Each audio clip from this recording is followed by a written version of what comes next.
जय हिंद मेरे प्यारे दोस्तों।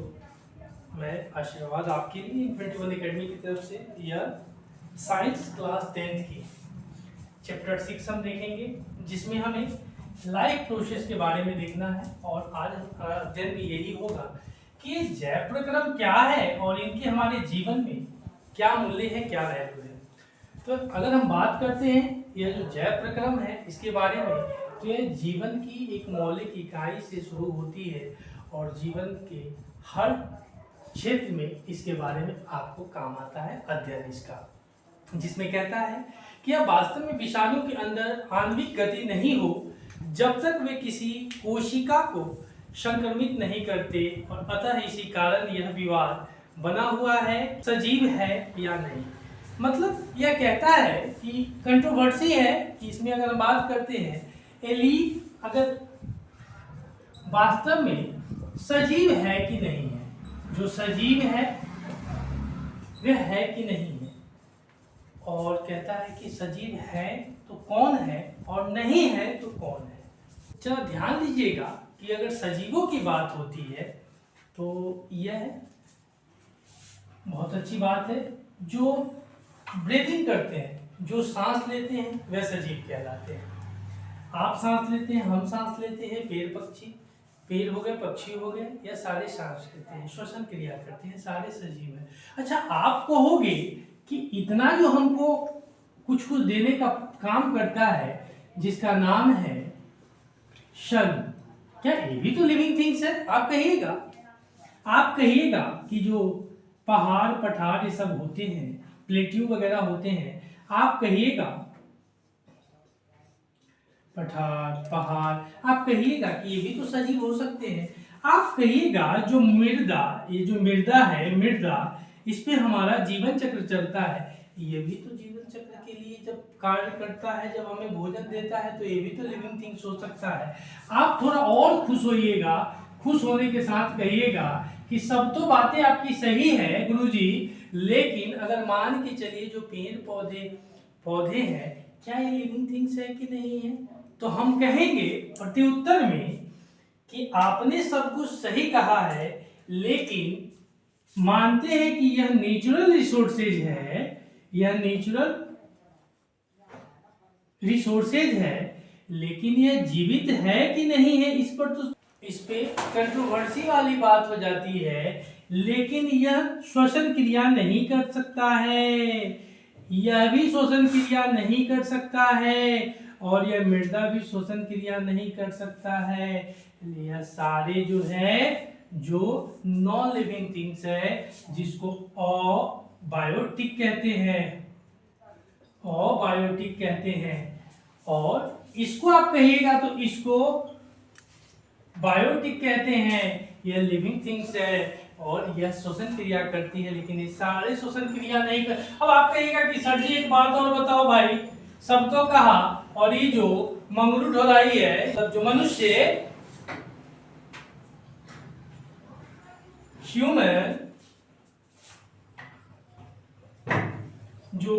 ह्यूमन बींग्स है, क्या ये जीवित है कि ना? हाँ, तो इसको कहेंगे कि ये लिविंग थिंग्स है, ये लिविंग थिंग्स है भैया, ये जीता है, ये श्वसन करता है, इसको सांस लेने की जरूरत होती है। क्यों? क्योंकि इनको जीवित रहना है। चलिए, तो अब एक ये तो हमारी ओवरऑल बात हो गई कि जिंदा कौन है, मुर्दा कौन है, जीता कौन है, मरता कौन है, खाता कौन है, पीता कौन है। अब हम चर्चा करते हैं इसी बात पे। देखिए क्या कहता है। कहता है in fact various do not show any molecular movement in them until they some cells, and that is partly why there is a controversy about whether they are truly alive or not। ठीक है, आगे देखिएगा। अब जो आपका इसी में आपका जो एनसीईआरटी का जो कहता है, उसमें हम देखते हैं कि जैव प्रक्रम क्या होते हैं और जैव प्रक्रम की आवश्यकता क्यों होती है। जरा देखते हैं जैव प्रक्रम क्या है, जिसको आप कह सकते हैं व्हाट आर लाइफ प्रोसेस। ये लाइफ प्रोसेस क्या है उसके बारे में हम देखते हैं। कहता है वे सभी प्रक्रम जो सम्मिलित रूप से अनुरक्षण कार्य करते हैं जैव प्रक्रम करते हैं। ठीक है, जिसमें कहा the process which together performs this maintenance job are a life process. यह सारे लाइफ प्रोसेस होते हैं जो मेंटेनेंस करते हैं किस चीज को, जो आप देखते हैं कि process which together performs this the maintain, जैसे मेल फीमेल, जैसे माता पिता, जैसे आप आपकी पत्नी जो होगी कभी भविष्य में वो, ये सारे एक दूसरे के साथ सहसंबंध बनाएंगे, सह रिलेशनशिप होगा। तो यह क्या है, यही वो प्रक्रिया है जो काम करती है। फिर आगे देखिए उसी चीज को अगर हम कह सकते हैं, यह सारी बात है, फिर हम कह सकते हैं कि ऊर्जा के स्रोत को हम भोजन तथा शरीर के अंदर लेने के लिए हम कार्य करते हैं। हमें जीवित रहने के लिए ऊर्जा की जरूरत होती है। जो ऊर्जा होती है वह हमें किस रूप में काम करने में मदद करती है, तो देखिएगा यह पोषण में मदद करती है। इससे आपको पोषण मिलता है, पोषण मिलता है जिससे आपका शरीर ऊर्जावान होकर के बहुत सारे काम करते हैं। ठीक है, आगे देखिएगा। उसके बाद यदि जीवन में शारीरिक वृद्धि होने में तो उसके लिए उसे बाहर से अतिरिक्त कच्ची सामग्री की भी आवश्यकता होती है, क्योंकि पृथ्वी पर जीवन कार्बन आधारित अणुओं पर निर्भर करती है। तो हमारा जो शरीर है, इट्स आवर बॉडी, इसमें लमसम 97% यह कार्बन पे डिपेंड करता है। दो तरह से पृथ्वी पर कार्बन पाई जाती है। अगर हम बात करें, there are 2 types of available in carbon.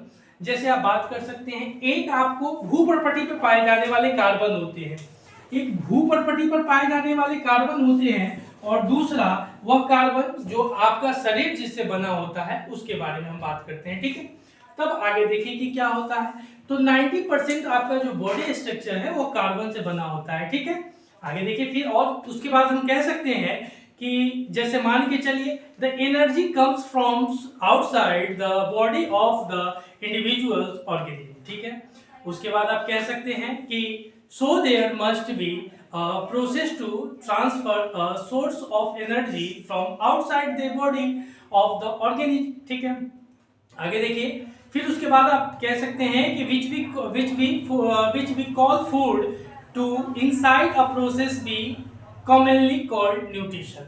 Nutrition जिससे हमें पोषण पदार्थ प्राप्त होते हैं, और न्यूट्रिशन के माध्यम से जैसे जो न्यूट्रिशन होते हैं, जो पोषक तत्व होते हैं, पोषक तत्व खाकर के आप इधर करते हैं, फिर मान लीजिए खेत में या किधर भी एग्रीकल्चर के लिए या ऑफिस जाने के लिए या अपने बच्चों को स्कूल छोड़ने के लिए, मतलब अभी आपके बच्चे नहीं लेकिन जब होंगे तब तो छोड़ने जाइएगा ना जी।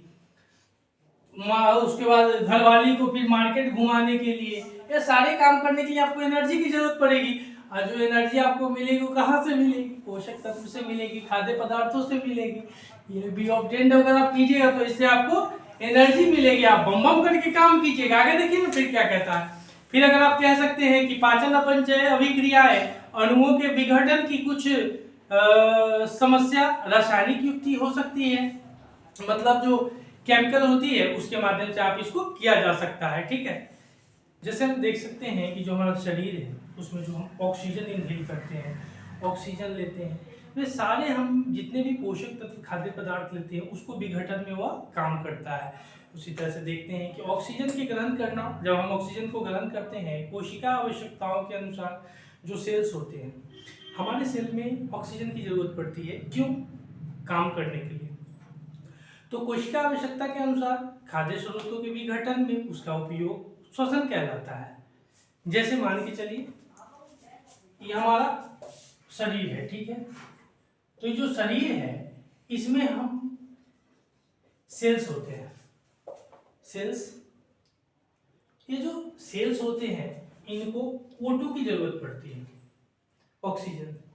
ऑक्सीजन की जरूरत पड़ती है, क्योंकि और इसी ऑक्सीजन की जरूरत को पूरा करने वाले प्रक्रिया को हम लोग श्वसन बोलते हैं, जिसको रेस्पिरेशन बोलते हैं, रेस्पिरेशन बोलते हैं। ठीक है, तो आप कह सकते हैं उसी चीज को, the process of acquiring oxygen from outside the body and to use it the process of break down of the food sources for cellular needs it was it what we are respiration, हम उसको respiration बोलते हैं। ठीक है, आगे देखिएगा, कहता है उसके बाद which means that the transportation systems wild need to transport waste away from cells to the tissue, मतलब उत्तक पहुंच, जैसे उत्सर्जन के जो उत्तक होते हैं उसको। इसका मतलब क्या होता है? इसका मतलब हम कह सकते हैं कि जैसे सपोज दैट आपके शरीर जो परिवहन करती है, जितने भी वाटर है, ब्लड है, सेल्स है, ये सब कुछ अपना अपना फंक्शन करती है।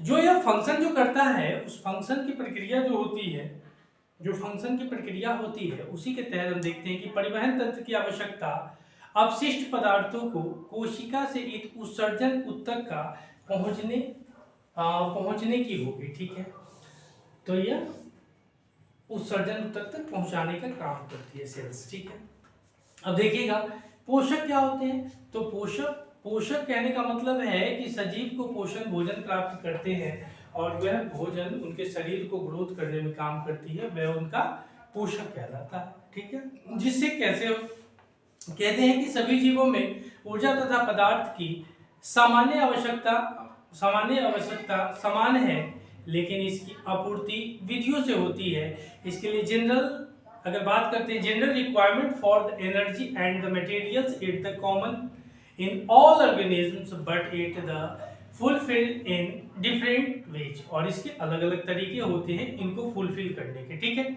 आगे देखिएगा, फिर कहता है कि बाहर से लिए पदार्थों को ऊर्जा संचित में परिवहन जैसे परिवर्तित कर देता है। जो बाहर से हम किसी चीज में लेते हैं और हमारे शरीर जो हमारे शरीर होते हैं, बॉडी होती है, उसमें उसको तोड़ा जाता है, चक्की में पिसता है, पिसने के बाद छोटे छोटे होकर के जो जरूरत होती है वो पोषक तत्व में रखता है और बाकी सब मलमूत्र के माध्यम से बाहर निकल जाता है। ये डेली की प्रक्रिया होती है। रात खाइए, सुबह जाइए, सुबह खाइए, रात जाइए, जाना तो है ही। ये सारी प्रक्रिया होती है बॉडी की। चलिए आगे उसी चीज को कहा कि परिवर्तन कर देता है और ये पदार्थ कार्बन डाइऑक्साइड तथा जल के रूप में लिए जाते हैं। जो भी पदार्थ होते हैं कार्बन डाइऑक्साइड, जैसे कार्बन डाइऑक्साइड, जल वगैरह, वाटर वगैरह O2 के माध्यम से हम अपने शरीर में लेते हैं। और जब लेते हैं तो जो सूर्य के प्रकाश तथा उसके बाद जो क्लोरोफिल की उपस्थिति में कार्बन डाइऑक्साइड में परिवर्तन हो जाता है। तो वह जैसे आप देखते हैं कि प्रकाश संश्लेषण से जो क्रिया चलती है, क्लोरोफिल की प्रक्रिया चलती है कार्बन डाइऑक्साइड, और यह क्या करते हैं, यह पत्ती में क्या होती है, क्लोरोफिल वगैरह होती है, रंध्र वगैरह होते हैं, स्टोमाटा वगैरह होती है, और इसके माध्यम से जो सनने की जो रोशनी इस पर पड़ती है, तो यह पौधे जो प्लांट होते हैं, यह प्लांट अपना भोजन बनाते हैं, और यह भोजन जब बनाते हैं तो इन भोजनों को आपके उपयोग के लिए बाद में लाया जाता है। ठीक है, समझ रहे हैं आप लोग। आगे देखिए उसी चीज को फिर इस तरह से परिवर्तन कर उसको भोजन के रूप में देखा जाता है। कार्बन डाइऑक्साइड क्या होते हैं, ये पौधों की एनर्जी देने का काम करते हैं, और जो एनर्जी पौधे अपने आप में उसको एडप्ट करते हैं, एनर्जी धारण करने के बाद वह जब रातों में क्या करते हैं, O2 रिलीज करते हैं, और उस O2 को हम खा पी के जीते हैं। कहेगा हम कैसे जीते हैं, तो जो हम ऑक्सीजन लेते हैं ना, वही O2 होता है, और ऑक्सीजन को ग्रहण करने के बाद हमारी लाइफ डुम डुम डुम डुम चलती है भैया। ठीक है, आगे देखिएगा, फिर कहता है हमारे द्वारा खाए गए भोजन से व्युत्पन्न ऊर्जा का कुछ भाग हमारे शरीर के, जिसमें हम लोग कहते हैं गाल, जिसको जो ग्लूकोज के रूप में संचित हो जाता है, जो ग्लूकोज होता है वह हमारे शरीर में संचित हो जाता है। जब ग्लूकोज संचित होता है तो उसके लिए भी कुछ काम, जैसे कहा कि somewhat similar situation in such in as where some of the energy derived from the food we eat in the storage in our body in the form of the glucose। ठीक है, और ग्लूकोज के रूप में energy हमारे शरीर में जमा हो जाती है। तो अगर बात करते हैं जो पौधे वगैरह, अगर बात करते हैं CO2, जैसे 6CO2, अगर हम इसमें चर्चा करते हैं, ध्यान दीजिएगा, अगर आप देखिएगा इधर, ठीक है, 6CO2, ठीक है, देख रहे हैं ना, फिर प्लस में 12H2O, फिर एक एरो लेते हैं, इस एरो में क्लोरोफिल हम देखते हैं, क्लोरोफिल की अगर हम बात करते हैं, ठीक है, क्लोरोफिल देखते हैं। उसके बाद नीचे क्या होता है, सनलाइट, ये आपके एनसीईआरटी में बना हुआ है, सनलाइट होता है। जो सनलाइट होती है इसमें हम देखते हैं कि इसको जब हम देखते हैं तो क्या देखते हैं, C6, यहाँ पे देखिएगा, ध्यान दीजिएगा, C6H12, ये जब रिएक्शन होता है तो इसके बाद C6H12O2 O6 प्लस में अगर आप बात कर सकते हैं, ध्यान दीजिएगा, तो यहाँ पे फिर आप देखते हैं क्या होता है, C6O2 माइनस में अगर बात करते हैं तो फिर CH, यहाँ पे आप 6H2O, इसमें आपका इतना इसका हो जाता है, ठीक है। यह आपका क्या होता है, यह ग्लूकोज होता है, यहाँ जो होता है यह ग्लूकोज हो जाता है, यह ग्लूकोज में ग्लूकोज का सूत्र आपका हो जाता है, ठीक है, यह ग्लूकोज का सूत्र हो जाता है। आगे देखिएगा फिर क्या कहता है, फिर उसी तरह कहा, let us now see that the actually happens, the actually happens during the process of the photosynthesis. The following events occur.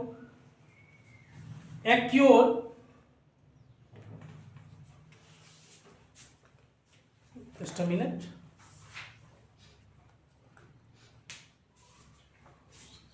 अच्छा, यहाँ पे आप देखिएगा, यहाँ पे जो आपका होगा H2O,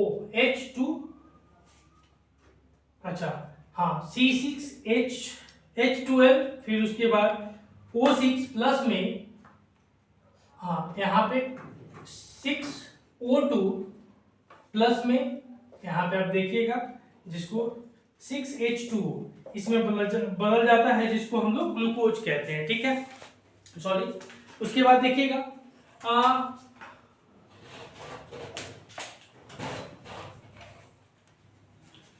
चलिए आगे देख सकते हैं, हम कह सकते हैं कि जो क्लोरोफिल द्वारा जो प्रकाश ऊर्जा में अवशोषित करना है, जो अवशेषित होता है, मतलब absorption of the light and energy by the chlorophyll, आप कह सकते हैं कि प्रकाश ऊर्जा को रासायनिक ऊर्जा में रूपांतरित करना तथा जल अणुओं का हाइड्रोजन तथा ऑक्सीजन में अपघटन करना, यही हम इसमें देखते हैं। यह जो प्रकाश ऊर्जा जो होता है, जो सन, जो मान के चलिए यहाँ पे जो सन है, सन से आने वाली ऊर्जा क्लोरोफिल ने लिया और उसके पास हुआ जो ऊर्जा यहाँ पे ग्रहण किया, जिसमें से कुछ ग्लूकोज के रूप में अपने पास संचित कर लिया, स्टोरेज कर लिया, ठीक है।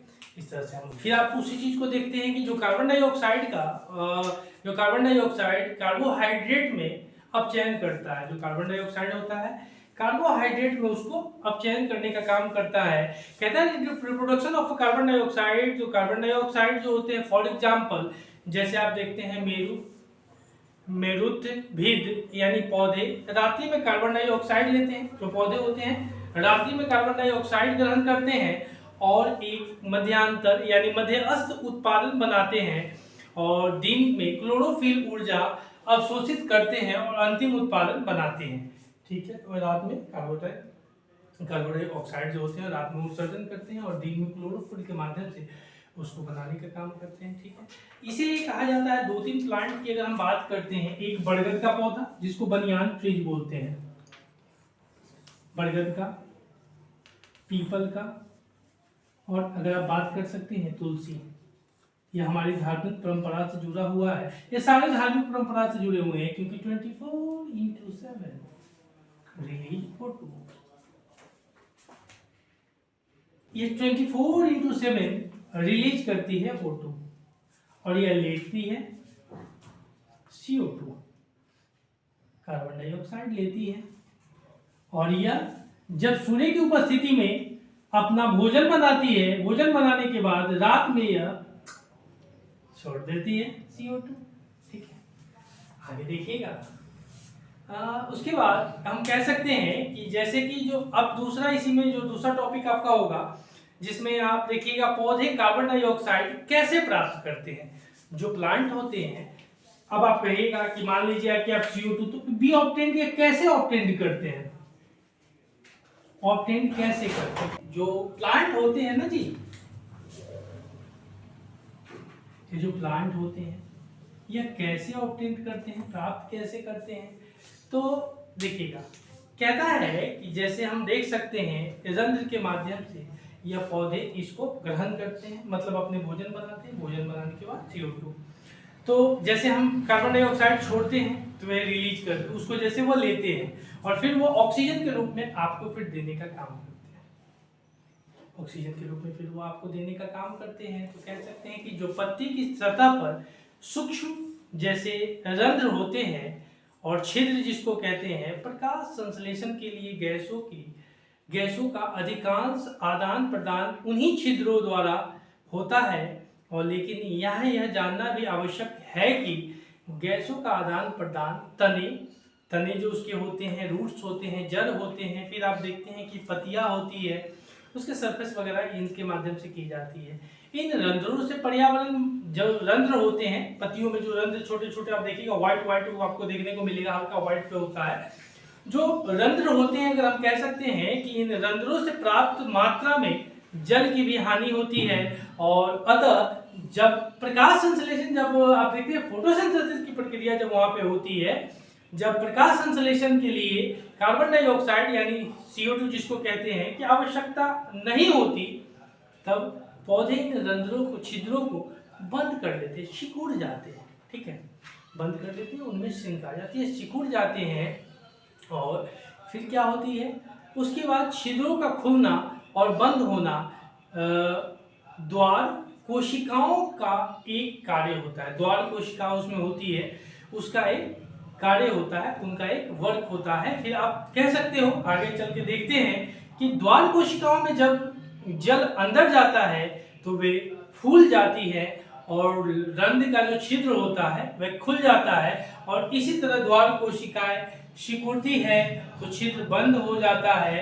यानी जो सिकुड़ना होता है द्वार कोशिकाओं का, द्वार कोशिकाओं का जो सिकुड़ना होता है, जब आप देखते हैं सिकुड़न होता है तो छिद्र का बंद होना होता है। जो छिद्र होता है, छिद्र बंद होता है,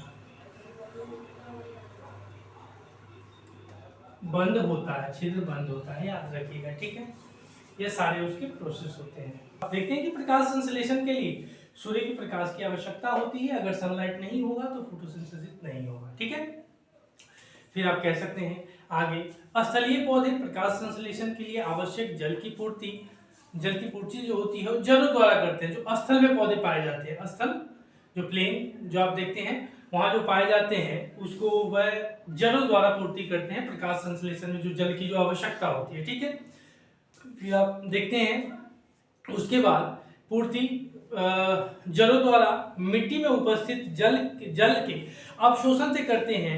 नाइट्रोजन, फास्फोरस, लोहा तथा मैग्नीशियम, आप देखते हैं इन सब जो होते हैं, इन सभी पदार्थ जितने भी होते हैं मिट्टी से लिए जाते हैं। और नाइट्रोजन एक आवश्यक तत्व है जिसका उपयोग प्रोटीन तथा अन्य यौगिक के संश्लेषण में किया जाता है। और इसे कार्बन डाई नाइट्रोजन, आप देखते हैं नाइट्राइट के रूप में लिया जाता है। और इन्हें उन कार्बन पदार्थ, जो कार्बनिक पदार्थ होते हैं, के रूप में लिया जाता है जिन्हें जीवाणु वायुमंडलीय नाइट्रोजन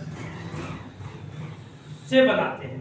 ठीक है, हाँ, जब यह प्रक्रिया होती है, इसी चीज को फिर कैसे कह सकते हैं, आप देखिएगा, कहता है कि water used in photosynthesis is taken up from the soil by the roots in the terrestrial plants. फिर आप देखते हैं कि other materials like nitrogen, photosynthesis, iron and magnesium are taken up from up the soil. Nitrogen is an essential element used in the synthesis of proteins and other compounds. This is taken up in the form of the inorganic उसके बाद nitrates और the nitrates. फिर कहा, और उसके बाद और it is take up or as organic compounds which have been prepared by the bacteria from atmosphere nitrogen। ठीक है, इसके माध्यम से अब हम देखते हैं 6.2.2 में, जिसको आप देख सकते हैं हेटेरोट्रॉपिक्स न्यूट्रिशन। ये क्या होते हैं, विषमपोषी पौधे क्या होते हैं।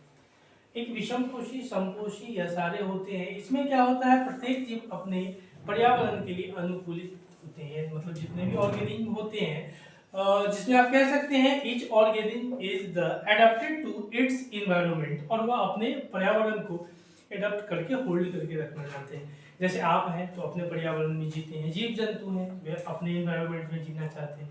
तो इसी तरह से हर किसी के लिए अपना अपना होता है। ठीक है, आगे कह सकते हैं कि जीवों द्वारा भोजन ग्रहण करने और उसके उपयोग की जाने वाली अनेक युक्तियां हैं। कुछ जीव भोज्य पदार्थों का विघटन शरीर के बाहर ही कर लेते हैं और तब उसका अवशोषण करते हैं, ठीक है। और बहुत जीव है अंदर ले जा करके, जैसे उसको फिर जैसे मवेशी वगैरह देखते हैं, खाने पीने की वस्तु अपने अंदर ले जाती है और फिर उसके बाद उसको पचाने का बहुत लोग हैं कि ऐसे ही बाहर ही सब कुछ करके उसको फिर करते हैं, ठीक है। तो हमने विषम पोषी इसी तरह से इसको देखते हैं। फिर जैसे आप देखते हैं कि जिस तरह से एग्जाम्पल में आप फंगी लाइक अ ब्रेड, मोल्ड्स, उसके बाद ईस्ट वगैरह या मशरूम वगैरह, या सारे जो लगने वाले होते हैं यह सब इसके उदाहरण हैं।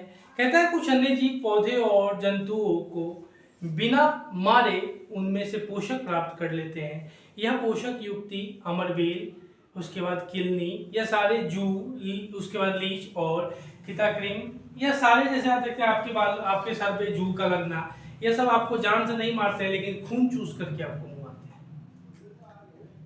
तो ये सारे उसके साधन हो सकते हैं। फिर उसके बाद देखते हैं जीव अपना पोषण कैसे बनाते हैं। तो जीव जो होते हैं, जीव अपना पोषण कैसे बनाते हैं, जो जीव होते हैं वह अपना पोषण कैसे बनाते हैं। तो हम देख सकते हैं कि जो जीव जंतु होते हैं वो अपने पोषण को कैसे बनाते हैं। तो देखिएगा, जैसे कहता है कि विभिन्न जीवों में पाचन तंत्र भी भिन्न है और अलग अलग उनके डाइजेस्टिव सिस्टम भी हैं। जितने भी जीव हैं उन सब के अपने अपने डाइजेस्टिव सिस्टम होते हैं और सबके अलग अलग फंक्शन भी होते हैं। एक कोशिकीय जीवों में भोजन संपूर्ण सतह से लिया जा सकता है और उसके बाद पैरामीशियम भी एक कोशिकीय जीव है और इसी कोशिका का एक निश्चित आकार भी होता है। यह हम इनके बारे में, ठीक है। अब ये तो हमने देख लिया कि विषम पोषी क्या होते हैं, जीव अपना पोषण कैसे बनाते हैं। अब देखते हैं जो मनुष्य में पोषण कैसे होते हैं, न्यूट्रिशन इन ह्यूमन बीइंग्स। अब इसके बारे में हमारा जो अगला पॉइंट होगा वही होता है कि जो मनुष्य में पोषण कैसे होते हैं। जो मनुष्य होते हैं, मनुष्य में पोषण कैसे होते हैं, तो आप कह सकते हैं कि आहार नाल मूल रूप से मुंह से गुहा तक, ये जो मुंह है, ये जो गुहा है, गुहा तक विस्तृत एक लंबी नली होती है। आपने खोसी वगैरह को कटता हुआ देखा होगा, खसी जो कटता है उसमें भी एक नली होती है, ठीक है, पचौनी वगैरह उसमें सब होती है। तो इसी तरह से यह भी होता है। आप कह सकते हैं कि the alimentary canals is the basically a long tube, उसके बाद कहते हैं extending from the mouth to the anus, यानी उसको गुदा द्वार बोलते हैं, एन्यूस को आप कह सकते हैं उसको, एन्यूस को गुदा द्वार आप उसको कहते हैं। इस तरह से करके होता है, ठीक है। आगे फिर कह सकते हैं कि जब हम अपनी पसंद का कोई पदार्थ खाते हैं तो हमारे मुंह में पानी आ जाता है। जैसे गोलगप्पा का नाम लीजिए, पानी आना, जैसे कुछ ऐसे चाउमीन, बर्गर, पिज्जा, इन सब चीज़ों के जैसे नाम लीजिए, सारे पानी आना। तो यह लार होता है जो अंदर से आता है। इसके लिए भी कुछ कंट्रोलिंग पावर होती है जो इसको लालरस या लाल कहते हैं, ठीक है, लार कहते हैं। तो यह सारे जिसको सेलेब्री ग्लैंड्स, हम लोग सेलेब्री ग्लैंड्स बोलते हैं, उसी कारण से होता है। कहता है आगे देखिएगा,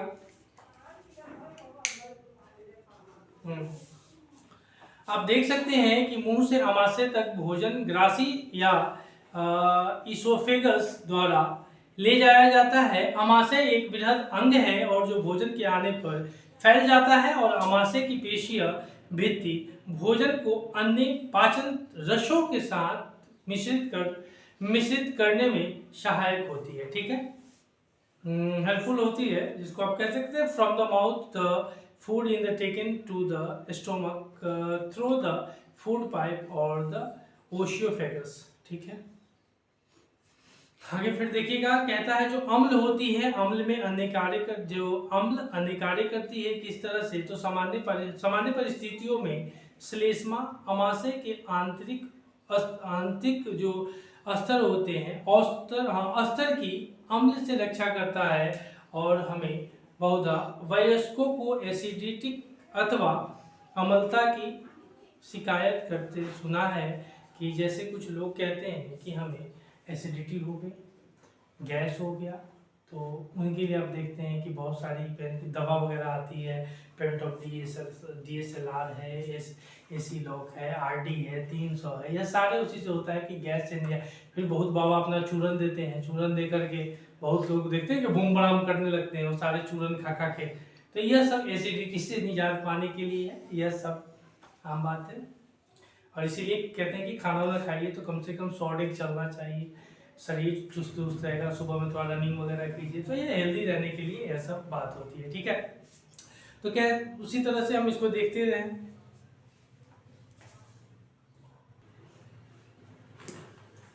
तो इस तरह से हम देखते हैं। फिर आगे कह सकते हैं कि जो जंतु होती हैं उनमें भी क्षुद्रांश की लंबाई होती है, उनके भोजन के प्रकार के अनुसार अलग अलग हो सकते हैं। सब जीवों में अलग अलग होते हैं। घास खाने वाली शाकाहारी जैसे जो जितने भी जीव जंतु होते हैं उनमें सेलुलोज पचाने के लिए लंबी क्षुद्रांश की आवश्यकता होती है। सेलुलोज जो होती है उसको पचाने के लिए। और मांस पचाने वाले आंत यानी बाघ जैसे मांसाहारी क्षुद्रांश छोटी होती है। उनकी क्षुद्रांश जो होती है छोटी, जिसको इंस्टेंटाइन बोलते हैं, वह छोटी होती है। और उसी तरह जो बाघ वगैरह होती है उनकी पाचन वाली बड़ी होती है। ठीक है, तो आप देख सकते हैं जिसमें आप कह सकते हैं कि the length of the small intestine differs in the various animals depending on the food they eat. ठीक है, herbivores eating grass need a longer small intestine to allow to cellulose to be जो उसके बाद digested meat in the easier to digest, hence carnivores like tiger have a shorter small intestine। ठीक है, इंस्टेंटाइन जो उनमें बड़ी होती है जो घास खाते हैं, और जो मांस खाते हैं उसमें छोटी होती है। क्षुद्रांश जो इंस्टेंटाइन होती है कार्बोहाइड्रेट, प्रोटीन तथा वसा के पूर्ण पाचन का स्थान है। और यह जो इंस्टेंटाइन है ये इन सब जैसे आप देखते हैं फैट वगैरह होता है और इन सब चीज़ों को पूरी तरह से पचाने का काम करता है। फैट है, प्रोटीन है, इन सब चीज़ों को आप कह सकते हैं कि इस कार्य के लिए यह यकृत तथा अग्नाशय से क्षुद्रांश जो होते हैं यानी श्रावण प्राप्त करती है। और अमाशय से आने वाला भोजन अम्लीय है और आग्नेयिक एंजाइमों की क्रिया के लिए उसे क्षारीय बनाया जाता है। ठीक है, एसिडिक बनाया जाता है। देखिएगा, the small intestine is the site of the completely designs of the carbohydrates, proteins and fats. It receives the secretions of the liver and the pancreas for these purposes। ठीक है, अग्नाशयिक रस का स्रावन करता है और जिसे प्रोटीन के पाचन के लिए ट्रिप्सन एंजाइम होता है। जो प्रोटीन को पाचन करता है उस पाचन का नाम ट्रिप्सन, जो आप देखते हैं ट्रिप्सन एंजाइम के माध्यम से प्रोटीन को पाचन किया जा सकता है। और तथा उसके बाद इम्लिस्कृत वसा का पाचन करने के लिए लाइपेज की जरूरत होती है। जो लाइपेज की जरूरत होती है फैट्स की पाचन करने के लिए। ठीक है, इसमें उपस्थित एंजाइम अंत में प्रोटीन को अमीनो एसिड जिसको बोलते हैं अमीनो एसिड, और उसके बाद जटिल कार्बोहाइड्रेट को ग्लूकोज में तथा वसा अम्ल तथा ग्लिसरॉल में परिवर्तित कर देते हैं। The pancreas secretes pancreas juices which is the contains enzymes like trypsin for the designing proteins and the lipase for the breaking down emulsified fats। उसके बाद कहा the wall of the small intestine, the wall of the कोशिका वृत्ति जिसको wall होती है Small intestine contain glands which secrete intestinal juices. The enzymes the presents in it finally covered the proteins of the amino acid. ठीक है, उसके बाद कहता है कॉम्प्लेक्स कार्बन डाइऑक्साइड जितने भी होते हैं कार्बोहाइड्रेट्स होते हैं complex into the glucose and the fat into the fatty acids and the glucose. ठीक है, फिर आप देख सकते हैं जो बिना पचा भोजन होता है, जो बृहदान्त होता है इंटेस्टाइन, जिसको बड़ा लार्ज इंटेस्टाइन जिसको होता है, में भेज दिया जाता है। जो भोजन होता है लार्ज इंटेस्टाइन में भेज दिया जाता है और वो जो भोजन भेजा जाता है उसको अधिसंख्या यानी दीर्घ रोम इस पदार्थ में जो होते हैं जल की अवशोषण का कर लेते हैं और अन्य पदार्थ गुदा द्वारा शरीर के बाहर कर दिया जाता है। तो उसी तरह से आप देखते हैं अनएब्जॉर्ब्ड फूड्स जो होते हैं इन द क्या करते हैं send into the large intestine, जो आपकी लार्ज इंटेस्टाइन होती है उनमें where is the wall of the absorb, उसको एब्जॉर्ब कर लिया जाता है और more water from its material, और ज़्यादा वाटर की जो होती है उसमें मटेरियल के तौर पर आपने देखा कि शरीर के बाहर कर दिया जाता है ज़्यादा से ज़्यादा। तो उसके बाद श्वसन रेस्पिरेशन क्या होता है, तो एक फिगर नुमा आपको बनाया गया है टीप जो रेस्पिरेशन का काम करता है, आप देख सकते हैं उसको।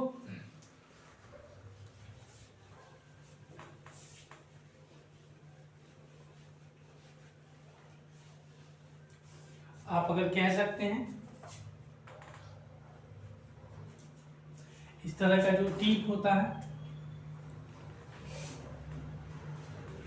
इसमें आप देख सकते हैं यह जो होता है इसमें आप किस तरह से बिक्री होता है, उसके बाद प्योर होता है, ट्यूब होता है, लाइम वाटर होता है, इस तरह से यह भरा होता है। इसको देख लीजिएगा, आपके एनसीईआरटी का फिगर है, फिगर 6 है, इसको आप देख लीजिएगा। ठीक है, इसको श्वसन बोलते हैं, रेस्पिरेशन बोलते हैं, 6.3 है रेस्पिरेशन बोलते हैं, रेस्पिरेशन होता है। यह रेस्पिरेशन आप देख सकते हैं, रेस्पिरेशन होता है जिसको श्वसन के माध्यम से आप इसको देख सकते हैं। ठीक है, किस तरह से होता है, लाइम वाटर इसको बोलते हैं, जिसको चूना पत्थर लाइम वाटर बोलते हैं। इसी तरह से इसमें आप देख सकते हैं कि यह जो एक कूपी होता है एक मनुष्य द्वारा मुखरात लिए हुए यहाँ पे इसको फूंक रहा होता है, आप इसको देख सकते हैं। यह यहाँ पे क्या होता है, यह एक ट्यूब होता है और यह परीक्षण किया गया है, परीक्षण करके इसको दिखाया गया है। ठीक है, तो देखा आपने किस तरह से रेस्पिरेशन का काम होता है। उसी तरह से आप देखते हैं जैसे कुछ जीव होते हैं ऑक्सीजन का उपयोग करते हैं ग्लूकोज को पूर्णतः कार्बन डाइऑक्साइड तथा जल में विखंडित करने के लिए, मतलब उसको तोड़ने के लिए। ठीक है, विखंडित करना उसको तोड़ने के लिए। फिर आप उसी तरह से देख सकते हैं कि जबकि कुछ अन्य जीव दूसरे पथ का उपयोग करते हैं, मतलब दूसरे वे का उपयोग करके वह जिसमें ऑक्सीजन प्रयुक्त नहीं होती है, इन सभी अवस्थाओं में पहला चरण यानी ग्लूकोज जो होता है एक 6 कार्बन वाले अणु का 3 कार्बन वाले अणु में पाइरुवेट में विखंडन करता है। पाइरुवेट में विखंडन यानी तोड़ने का काम करता है। फिर आगे आप चर्चा कर सकते हैं तो आप देख सकते हैं कि जो पाइरुवेट में विखंडन करने का काम किया, यह प्रक्रम कोशिका द्रव्य में जो सेल वॉल होता है, कोशिका द्रव्य जो होता है में होता है और इसके पश्चात पाइरुवेट इथेनॉल तथा कार्बन डाइऑक्साइड में परिवर्तित हो सकता है। और यह प्रक्रम किण्वन के समय ईस्ट में, जो ईस्ट होता है YEST ईस्ट में होता है, और क्योंकि यह प्रक्रम वायु ऑक्सीजन की अनुपस्थिति में होता है इसे अवायवीय श्वसन कहते हैं। और पाइरुवेटेड का विखंडन ऑक्सीजन का उपयोग करके माइटोकॉन्ड्रिया में होता है और यह प्रक्रम 3 कार्बन वाले पाइरुवेटेड में अणु को विखंडित करने 3 कार्बन डाइऑक्साइड के अणु देता है। ठीक है, 3 कार्बन डाइऑक्साइड वाले अणु को देता है। फिर आप देख सकते हैं कभी कभी जब हमारी पेशी कोशिकाओं में ऑक्सीजन का अभाव हो जाता है, पाइरुवेटेड के विखंडन के लिए जब देखते हैं तो पथ अपनाया जाता है, दूसरा पथ अपनाया जाता है। यहाँ पाइरुवेटेड मार्ग में श्लेष्मा की परत होती है और जो इस प्रक्रम में सहायक होती है। और यहाँ जब आप देखते हैं यहाँ से वायु कंठ द्वार में ये जो फफूंद होता है कंठ द्वार में फफूंद में प्रवाहित होने लगती है, फ्लो होने लगती है और कंठ में उपस्थित के विलय उपस्थित होते हैं और यह सुनिश्चित करता है कि वायु मार्ग निपतित है या ना हो। ठीक है, आगे देखिएगा। मानव में श्वसन जो वर्णक होते हैं, हेमोग्लोबिन है जो ऑक्सीजन के लिए ऊंचे बंध होता है, उसमें बाउंड का काम करते हैं, रखता है। यह वर्णक लाल रुधिर कणिकाओं, उसके बाद कणिकाओं में उपस्थित होते हैं और कार्बन डाइऑक्साइड जल में अधिक विलय है और इसलिए इसका परिवहन हमारे रुधिर में विलय अवस्था में होता है। तो अगला हमारा जो टॉपिक होगा वो ट्रांसपोर्टेशन होगा जो मानव शरीर में, उसके बारे में। तब तक के लिए जय हिंद, जय भारत। चैनल को ज़्यादा से ज़्यादा शेयर करें, लाइक करें, सब्सक्राइब करें। जय हिंद।